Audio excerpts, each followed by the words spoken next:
Varicose veins కి సరైన చికిత్స కోసం సంప్రదించండి ఎవిస్ హాస్పిటల్. నమస్తే రమ్మగారు. నమస్తే జయ. రమ్మగారు, కొన్ని భయాలు వెంటాడుతూ ఉంటాయండి. అది మనకు జరగకపోవచ్చు, ఏదన్నా విన్నామనుకోండి అది మనకు కూడా జరుగుతుందేమో, మనకు కూడా అవుతుందేమో. మంచి అయితే సంతోషం, కానీ చెడు అంటే భయం. ఫర్ ఎగ్జాంపుల్, ఎక్కడో ఏదో యాక్సిడెంట్ అయింది, అది విన్నాం. ఆ రోడ్డు మీద మన వాళ్ళు ఎవరైనా వెళ్తున్నారనుకోండి, వాళ్ళకు కూడా అవుతుందేమో, మనమే వెళ్తున్నాం, మనకు కూడా జరుగుతుందేమో. ఎందుకు ట్రైన్ యాక్సిడెంట్స్ వింటా ఉంటాం మనం ఒక్కొక్కసారి, పట్టాలు తప్పిని అని. ట్రైన్ లో వెళ్ళాలి అంటే అది కనెక్ట్ చేసి అది మర్చిపోయేదాకా ఇది గుర్తుంటుంది. గుర్తుంటుంది, అది వరపుకి రావాలి. అట్లా ఇప్పుడు ఏ పామునో అలా చూస్తాం ఎక్కడో రోడ్డు మీద, మనం ఎక్కడ ఏది కనిపించినా దాన్నే ఊహించుకుంటూ ఉంటాం. అమ్మో వస్తుందేమో, ఉంటదేమో, అదేనేమో.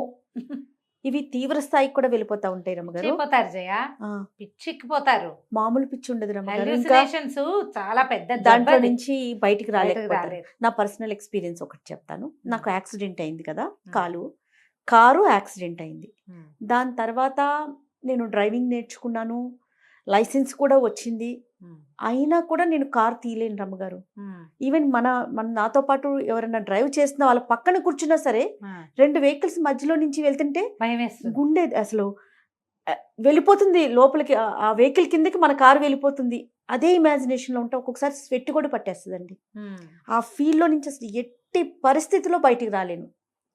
ఓవర్టేక్ చేస్తున్నా సరే భయం వేస్తుంది. ఇప్పటికి స్టిల్ నాకు 10 ఏళ్ళు అయిపోతుంది యాక్సిడెంట్, దాదాపు 12-13 ఏళ్ళు అవుతుంది. అయినా కూడా నేను ఆ ఫీల్ లో నుంచి బయటికి రాలేకపోతున్నా. హోమియోపతి మందేసుకోవడానికి వెళ్ళినప్పుడు నాకు ఇలాంటి లోపల భయం ఉందని చెప్తే, దీనివల్ల ఇలాంటి భయాల వల్ల కొన్ని రకాల ప్రాబ్లమ్స్ వస్తాయి శారీరకంగా. అవునా?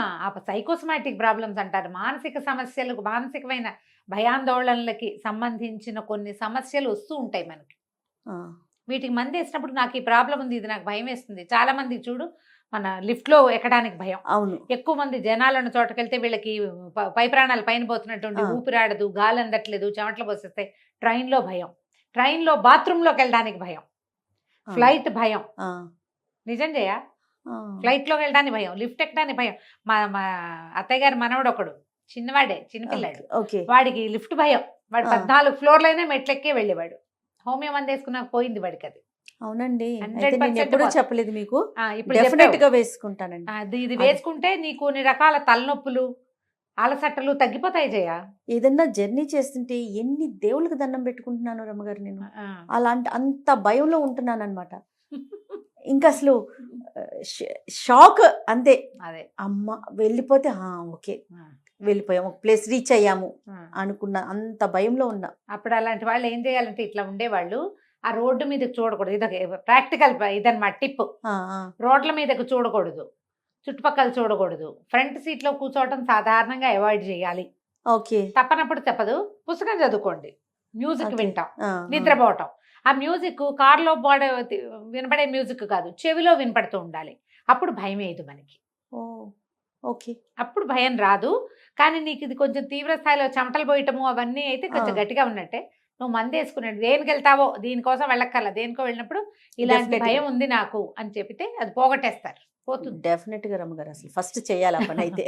ఇప్పుడు మనం ఒక కథ చెప్తాను చూడు, దీని మీద కథలు కూడా ఉన్నాయండి. ఓల్డ్ చెప్పండి అండి. నేను వింటాను జయ, చాలా భయాలని భయం. నేను చెప్తాను, నువ్వు నవ్వొస్తుంది నీకు. ఇట్లా బొట్టు పెట్టుకుంటాం కదా, ఈ బొట్టు పెట్టుకోవడానికి భయపడే వాళ్ళు ఉన్నారు తెలుసా నీకు? అంటే పక్కకు వెళ్తుందా, పుల్ల కంట్లో గుచ్చుకుందిట ఒకళ్ళకి. పుల్ల గుచ్చుకోనా? ఎవరిదో విన్నారు వీరు.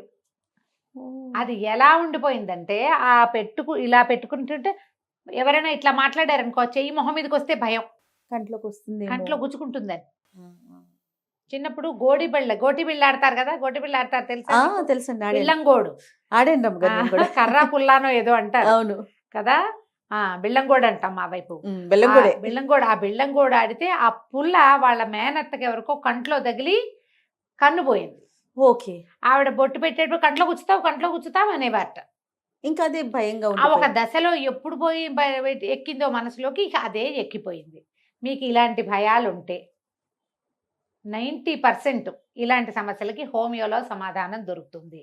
మీ డాక్టర్తో మీకు ఎంత మంచి రిలేషన్ ఉందో చూసుకోండి, చక్కగా మాట్లాడి విషయం చెప్పాలి. ప్రశ్న సమాధానంగా కాకుండా ఇలా భయం ఉంది, భయం వేస్తుంది నాకు అనేది చెబితే తగ్గుతుంది. డెఫినెట్గా ష్యూర్. అయితే ఈ కథ చెప్తా. చెప్పండి. ఒక ఊళ్ళో గోవిందయ్య అని ఒక ఆయన ఉన్నాడు, రైతు. చక్కగా పొలం పంట ఉన్నాయి, ఇల్లు వాకిలి అన్ని పాలేళ్ళు, బాగుంది. అయితే ఈయనకి చిన్న పాముల భయం ఉండేది, కాస్త పాములు అవి అంటే భయం. అయితే ఒకనాడు ఏమైందట, ఆయన పొలం గట్టు మీద నుంచి వస్తుంటే మామూలుగానే పొలాల్లో బోల్డ్ పాములు ఉంటాయి, బురద కొయ్యలు అవి తిరుగుతూనే ఉంటాయి. అసలు పాములు ఉండాలి పొలాల్లో ఎలుకల్ని తినటానికి, పంటని ఎలుకలు పాడి చేస్తాయి. ఆ ఎలుకల కోసం పాముల్ని పోషించేవాళ్ళు. పాములకి పొలాల్లో పుట్టలు ఉంటే పుట్టలు తవ్వేవాళ్ళు కాదు, ఆ పుట్ట మేర వదిలిపెట్టి యువతలు వేసుకునేవాళ్ళు పంట. రెగ్యులర్గా ఓ పాము ఉంటే దానికి పాలు పోసి ప్రేమించి జాగ్రత్తగా ఉంచుకునేవాళ్ళు, పూర్వకాల పద్ధతులు కదా. అయితే ఒక సర్పం ఎదురొచ్చింది దీనికి, ఒక తాచు పాము, మంచి అప్పుడే కుబుసం విడిచింది, చురుగ్గా ఉంది. ఈ మనిషి కదలిక కనపడేసరికి బుస్సు మని ఇట్లా లేచింది. ఆ లేస్తే దాని బుస్స వినపడుతోంది. ఇది ఊడాక కుబుసం విడిచాక ఆ బుస్సు బాగా వినపడుతుంది. ఈ మొహం దగ్గరికి వచ్చేస్తుంది కదా మొత్తం స్కిన్ అంతా. బుస వినపడింది, అది ఇట్లా పడగెత్తేసరికల్లా ఆయనకి కృష్ణపాదాలు కూడా కనపడ్డాయి. దాని మీద ఇట్లా రెండు ఉంటాయి కదా, కృష్ణపాదాలు అంటారు వాటిని. అవి కృష్ణపాదాలు అవునో కాదో కానీ చెప్తాం. ఈ బాగా విరిసిన దాని పడగ మీద ఈ కృష్ణపాదాలు, దాని ఇంత పొడుగు కోరలు, బుస, తలకాయ, అది ఇట్లా ఇట్లా ఆడించటము చూసేసాడు ఆయన. కానీ పాము ఈయన కదలకుండా బిగుసిపోయినాడు. భయం వేసేసరికి ఏమైపోతాం మనం, అదే ఫెయింట్ అయిపోతారు చాలా మంది. ఆయన అట్లా నిలుగుడ్లు పడే బిగుసిపోయాడు. ఈ పాము ఏమి కదలికలేకపోయేసరికి దాని దారిని అది పోయింది చర్చట్లాడుతూ. అదేం చెయ్యలా, అది కేవలం కదలికకి తల విసిరింది అంతే. ఓకే. బాగా మేఘాల మీద పొలాలు గడ్డం పడి పరిగెత్తుకొచ్చేసాడు ఇంటికి భయంతో. వచ్చేసి ఇంటి ఇల్లు చేరేసరికి చెవటలు కక్కేస్తుంటే ఈవేళ ఏదో మంచినీళ్ళు ఇచ్చి కాసిన వేడి పాలిచ్చి ఏమైంది అంటే పాము కనపడింది అన్నాడు. అయిపోయింది. ఆ రోజు రాత్రి పడుకున్నాడు. పడుకుంటే ఆయన కళ్ళు వచ్చింది. కల్లో పెద్ద పాము బుర్ర విసిరి పడగ విసిరి 2 తలల పాములాగా కనపడింది. చూస్తుండగానే తలలు పెరిగిపోయినాయి, అది కాటేసేసింది. ఆ పడుకున్నవాడు దభేల్మని మంచం మించి కింద పడ్డాడు. అంటే పాము పాము పాము గరిచిందని నురుగులు కక్కేస్తున్నాను, నేను చచ్చిపోతానని కేకలు పెట్టాడు. ఇంటిల్లి పాది పరిగెత్తుకొచ్చారు. మంచం మీద పడుకున్న వాడి మీదకి పాము రాదని ప్రతీతి.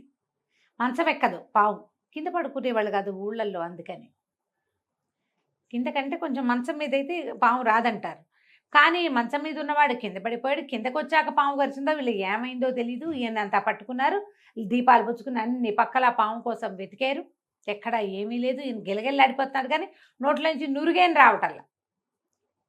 ఒక 10 నిమిషాలకు వీళ్ళకి అర్థమైంది పాము కరవలేదు. చూశాడేమో, భయపడ్డాడేమో, పడగ విసిరిందేమో అని ఆయన సాఫీ చేశారు. ఎత్తి మంచం మీద పడుకోబెట్టారు. బోల్డ్ 100 ప్రశ్నలు వేస్తే అప్పుడు ఆయన వీళ్ళకి అర్థమైంది భార్యకి ఈయన కలొచ్చింది అని.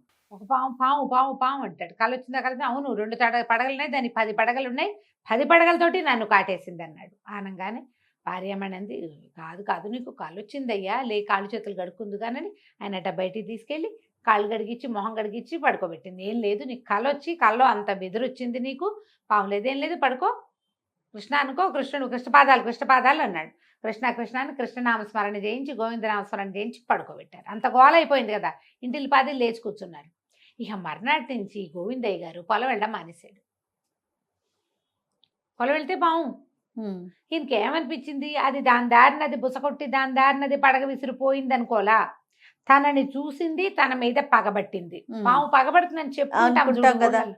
ఇక పగబట్టింది. పొలం వెళ్ళానంటే నేను దొరికేస్తాను. అక్కడి నుంచి మంత్రగాళ్ళనో ఎవరినో పిలిచి దూరాయి కట్టించుకున్నాడు, అదేదో కట్టించాడు. ఆ తర్వాత ఏమో ఇంటి చుట్టూతో ఇసుక జల్లిచ్చాడు, మంత్రించి పాము లోపలికి రాదు.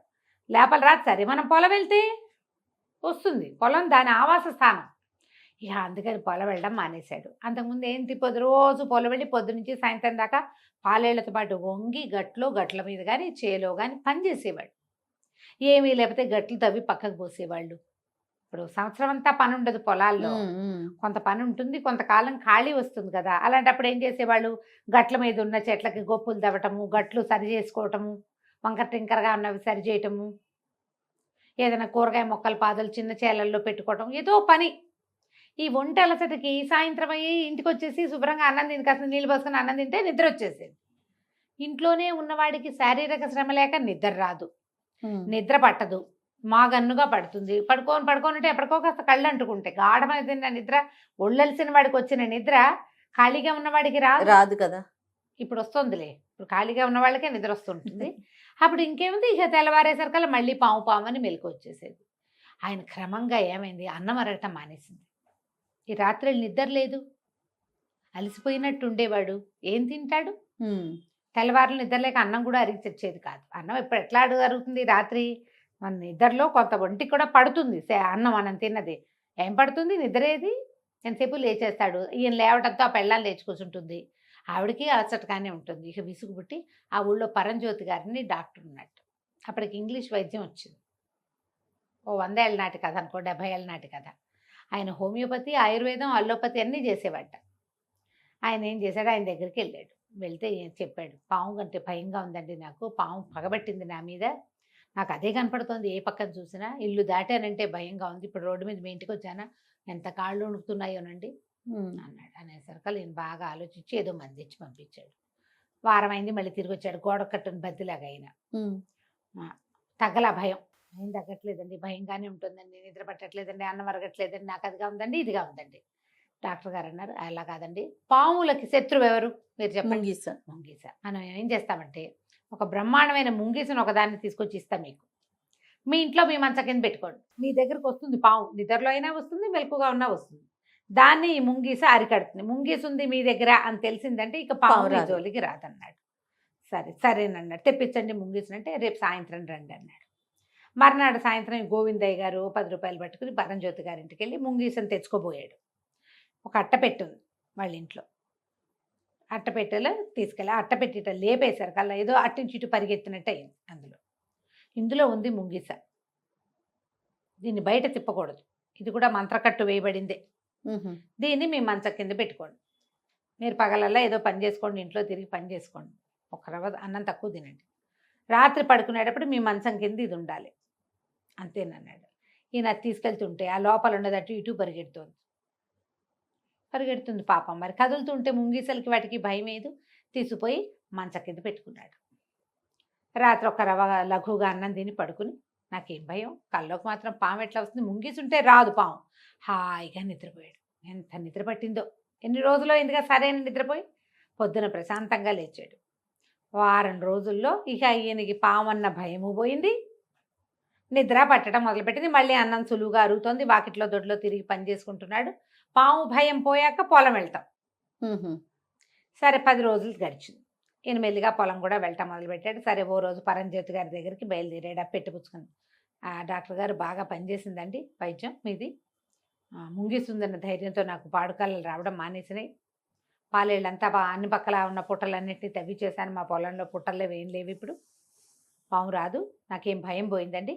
పాపం ఈ ముంగీస 10 రోజుల నుంచి నా కోసం తిండి తిప్పలు లేకుండా అట్టపెట్టెలో పెట్టావు, పిచ్చిమొహంది, దానికి ఆహారం పెట్టద్దు, ఇంత సహాయం చేసింది, మరి దీన్ని వదిలేద్దామండి అన్నాడు.